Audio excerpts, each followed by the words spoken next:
చేపట్టి రాబోయే 5 సంవత్సరాల్లో 25,000 సంస్థలకు విస్తరింప చేయడానికి కృషి చేస్తాం. దీనితో పాటు ఇందిరా మహిళా శక్తి పథకంలో భాగంగా రుణ బీమా పథకాన్ని ఈ సంవత్సరం మార్చి నెలలో ప్రభుత్వం ప్రవేశపెట్టింది. ఈ పథకం ద్వారా సభ్యురాలు మరణించినప్పుడు పొరపాటున ఆమె పేరున ఉన్న రుణాన్ని గరిష్టంగా 2 లక్షల రూపాయల వరకు మాఫీ చేయటం జరుగుతుంది.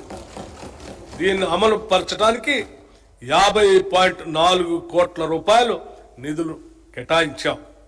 స్వయం సహాయక సంఘాలు ఒకప్పుడు దేశంలో అగ్రగామిగా నిలిచిన మన మహిళా స్వయం సహాయక సంఘాలు కొన్నేళ్లుగా గత ప్రభుత్వ అలసత్వంతో నిధులు లేమితో కుంటుపడ్డాయి.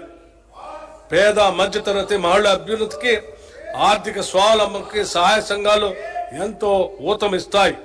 వీటి పునరుద్ధరణకు ప్రతి సంవత్సరానికి కనీసం 20,000 కోట్లకు తగ్గకుండా వచ్చే 5 సంవత్సరాల్లో 1,00,000 కోట్ల రూపాయలు వడ్డీ లేని రుణాలని అందించాలని మా ప్రభుత్వం సంకల్పించింది.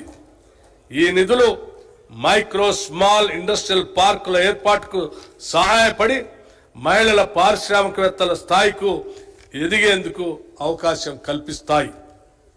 ఈ పథకం ద్వారా ఇందిరా జీవిత బీమా పథకం, ఈ పథకం ద్వారా స్వయం సహాయక సంఘాల్లోని దాదాపు 63.86 లక్షల మంది మహిళా సభ్యులకి జీవిత బీమా సౌకర్యం కల్పిస్తున్నాం.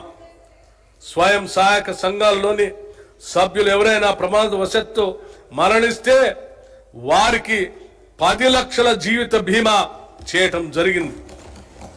స్కూల్ యూనిఫామ్లను కుట్టే పనిని స్వయం సహాయక బృందాలు మహిళా సభ్యులకి అప్పజెప్పాలని పాఠశాల విద్యాశాఖను, సంక్షేమ శాఖను, జిల్లా కలెక్టర్లను ఆదేశిస్తూ ప్రభుత్వం ఈ ఏడాది మార్చి నెలలో ఉత్తర్వులు జారీ చేసింది. మహిళా శక్తి ప్రారంభోత్సవ కార్యక్రమంలో రాష్ట్ర ముఖ్యమంత్రి వర్యులకు అందిన అభ్యర్థన మేరకు స్కూల్ యూనిఫామ్లో కుట్టు ఛార్జీల్ని జతకు 50 రూపాయల నుండి 75 రూపాయలకు పెంచడం కూడా జరిగింది.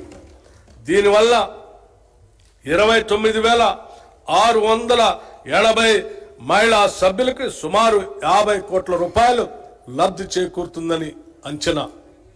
స్వయం సహాయక బృందాల్లోని మహిళా సభ్యులు తయారు చేసే ఉత్పత్తుల విక్రయానికి గాను మాదాపూర్లోని శిల్పారామం వద్ద డ్వాక్రా మహిళా బజార్ను ఏర్పాటు చేయాలని నిర్ణయించాం.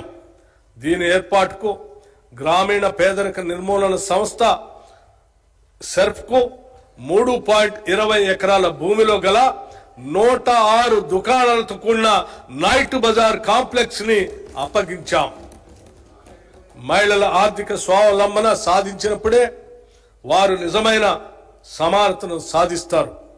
పైన పేర్కొన్న పథకాలన్నీ కూడా ఈ దిశగా మహిళలను బలోపేతం చేసేవే. సంక్షిప్తంగా చెప్పాలంటే మా ప్రభుత్వం 1 కోటి మంది మహిళలను కోటీశ్వరులు చేసేందుకు కంకణం కట్టుకుంది. పంచాయతీరాజ్ మరియు గ్రామీణ అభివృద్ధి శాఖకు ఈ బడ్జెట్లో 29,816 కోట్ల రూపాయలు ప్రతిపాదిస్తున్నాం.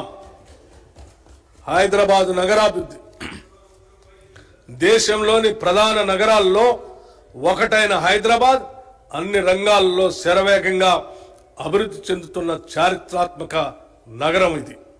ఇప్పటికే ఈ నగరం ఒక ఐకాన్ గా పేరు గడించింది.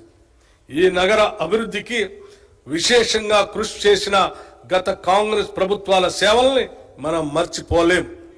ఇంతటి ఘన చరిత్ర కలిగిన నగరం యొక్క పారిశుద్ధ్య, మురుగునీటి, తాగునీటి వ్యవస్థలు గత 10 ఏళ్లుగా అత్యంత నిర్లక్ష్యానికి గురయ్యాయి. మితిమీరిన కాలుష్యంతో మూసి హుస్సేన్ సాగర్లు విషతుల్యం అయ్యాయి. మురికి నీటి కాలువల నిర్వహణ లోపంతో, ఆక్రమణలతో చినుకు పడితే నగరం జలమయమై ప్రజా జీవనం అస్తవ్యస్తమయ్యే పరిస్థితి దాపురించింది. దూరదృష్టి లేని ప్రణాళికలు, ఇబ్బడి ముబ్బడి అక్రమ నిర్మాణాలపై దృష్టి సారించకపోవడంతో నగరాభివృద్ధి కుంటుపడింది. కేవలం కొన్ని ఫ్లైఓవర్లు నిర్మించి దానినే అభివృద్ధిగా భ్రమింప చేశారు.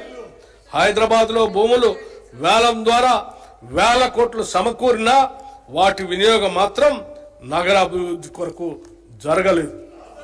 హైదరాబాద్ చుట్టుపక్కల ఉన్న పెద్ద పరిశ్రమలు మరియు ఐటీ సంస్థలు లక్షల మందికి ఉపాధి కల్పిస్తున్నాయి. వీటిలో పనిచేసేవారు హైదరాబాద్ నగరం మరియు శివారు ప్రాంతాల్లో నివసిస్తూ వారు పనిచేసే ప్రాంతానికి రోజు దూర ప్రయాణం చేస్తూ ఉంటారు. పనిచేసే ప్రాంతానికి దగ్గరగా నివాసాలు ఉంటే ఎన్నో ప్రయోజనాలు ఉంటాయి. ట్రాఫిక్ రద్దీ తగ్గటం, సమయం ఆదా అవటమే కాకుండా ఆర్థికంగా కూడా ఆదా అవుతుంది. అంతేకాకుండా హైదరాబాద్ చుట్టుపక్కల ప్రాంతాలన్నీ కూడా సెల్ఫ్ సస్టైనింగ్ ప్రాంతాలుగా అభివృద్ధి చెందుతాయి. హైదరాబాద్ ప్రధాన నగరంపై వనరులు, సేవలు, సదుపాయాల కోసం ఒత్తిడి తగ్గుతుంది. శాటిలైట్ టౌన్షిప్ల నిర్మాణం హైదరాబాద్ చుట్టుపక్కల ప్రోత్సహించాలనేదే మా ప్రయత్నం. ఈ టౌన్షిప్లలో సరసమైన ధరల్లో పేద మరియు మధ్య తరగతి వారికి అనుకూలమైన నివాస గృహాల నిర్మాణాలని ప్రోత్సహిస్తాం. టౌన్షిప్ల్లో అన్ని రకాల సదుపాయాలు అనగా పార్కులు, కమ్యూనిటీ హాళ్లు, వాణిజ్య ప్రాంతాలు, పాఠశాలలు మొదలైనవి ఉండేటట్లు ప్రణాళిక రూపొందిస్తున్నాం. హైదరాబాద్ నగరం ఎదుర్కొంటున్న తీవ్ర సమస్య